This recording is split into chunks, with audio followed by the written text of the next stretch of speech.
ঘুমোতে যাবা আয়াতুল কুরসি পড়বা। যদি পড়ো, আল্লাহর পক্ষ থেকে আপনার সিকিউরিটির জন্য আল্লাহ একটা স্পেশাল ফেরেশতা নিয়োগ দেয়।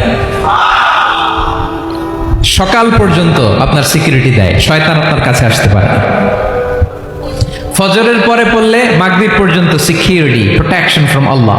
মাগরিবের পরে পড়লে ফজর পর্যন্ত প্রোটেকশন ফ্রম আল্লাহ।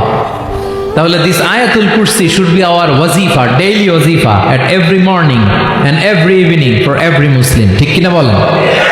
প্রত্যেক মুসলিমের স্পেশাল ওয়াজিফা হবে আয়াতুল কুরসি। ফরজ নামাজের সালাম ফিরানোর পরে আস্তাগফিরুল্লাহ আস্তাগফিরুল্লাহ আস্তাগফিরুল্লাহ 3 বার, সুবহানাল্লাহ 33 বার, আলহামদুলিল্লাহ 33 বার, আল্লাহু আকবার 33 বার, লা ইলাহা ইল্লাল্লাহু ওয়াহদাহু লা শারীকা লাহু, এগুলো পড়ার পরে আমরা আয়াতুল কুরসি পড়ব। তাহলে জান্নাতে ঢোকার এন্ট্রি আমার কেউ ঠেকাতে পারবে। তাহলে পড়বেন সবাই আয়াতুল কুরসি। ভিডিওটি ভালো লাগলে অবশ্যই লাইক কমেন্ট করবেন এবং আপনার বন্ধুদের সাথে শেয়ার করে দিবেন। আল্লাহ সবাইকে সঠিক পথে চলার তৌফিক দান করুন। আমিন।